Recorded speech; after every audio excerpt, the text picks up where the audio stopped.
আমি মনে করি প্রয়াত রতন টাটার কোম্পানি তিনি দয়া করেছেন মাত্র 766 কোটিতে ফয়সলা। রতন টাটার কোম্পানিতে যদি আমি কর্মচারী থাকতাম, আমি পশ্চিমবঙ্গ সরকারের দুটো কানটা মুড়ে 2000 কোটি টাকা আদায় করতাম। কৃষকদের অধিকার, কৃষকদের ন্যায্য পাওনা কড়াই গন্ডায় ভারতীয় জনতা পার্টির সরকার দিতে চায়, তার কথাগুলো তুলে ধরেছেন। আমি এই আলু বেল্টে, এই এলাকা মূলত শতকরা 85% বেশি মানুষ কৃষির উপরে নির্ভর করেন এবং মূল অর্থকরী ফসল হচ্ছে আলু।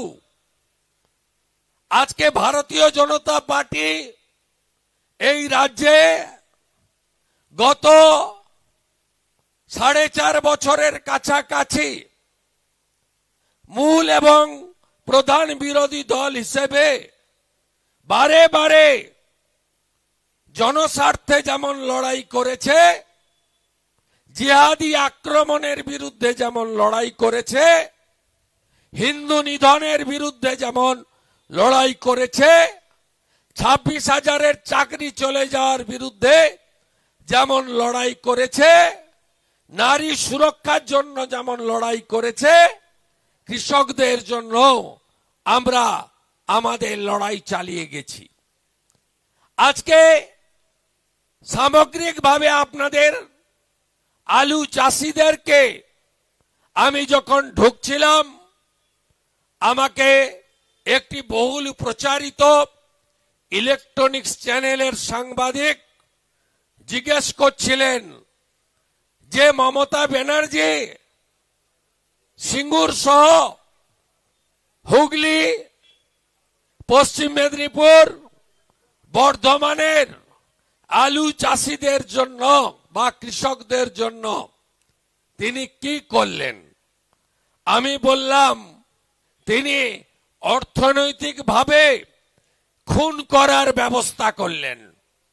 আমরা বহুবার বলেছি এখানে টাটার তৈরি করা কারখানা ডিনামাইট দিয়ে উড়িয়ে সরষার বীজ বুনেছিলেন, সরষা গাছ বেরোয়নি, হলুদ ফুলও ফুটেনি।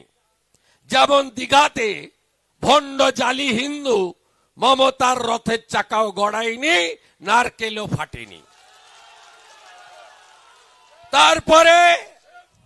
তারপরে জেসিপি মেশিন দিয়ে খুঁড়ে মাছ চাষও হয়নি, আর ওখানে জলের দেখাও মেলেনি। নেই, পারবে না, কারণ গোটা পৃথিবীর মধ্যে শিল্প প্রতিষ্ঠান হিসেবে ভারতীয় কোম্পানি টাটা তাদের সৎ পথে উপার্জিত সমস্ত রড, সিমেন্ট, পাথর ওই জমির সঙ্গে মিশে গিয়ে জমির সম্পূর্ণ নেচার পরিবর্তন হয়ে গেছে। উন্মাদ মমতা ব্যানার্জি। কেন উন্মাদ বললাম, অন্যভাবে নেবেন না। ফ্ল্যাট বাড়িতে থাকেন, কখন চাষ হয়, কখন জল লাগে, কখন ব্যানতলা ফেলতে হয়, কখন রোপণ হয়, কখন কাটতে হয়, আলুতে কখন বীজ পুঁততে হয়, কখন জল লাগে, কখন সার লাগে, একটাও আইডিয়া উনার নেই। তাই গায়ের জোরে সিঙ্গুরে তিনি যা করতে চেয়েছিলেন তা সর্বৈব ফেল করেছে। আমি মনে করি প্রয়াত রতন টাটার কোম্পানি তিনি দয়া করেছেন মাত্র 766 কোটিতে ফয়সলা। রতন টাটার কোম্পানিতে যদি আমি কর্মচারী থাকতাম, আমি পশ্চিমবঙ্গ সরকারের দুটো কানটা মুড়ে 2000 কোটি টাকা আদায় করতাম।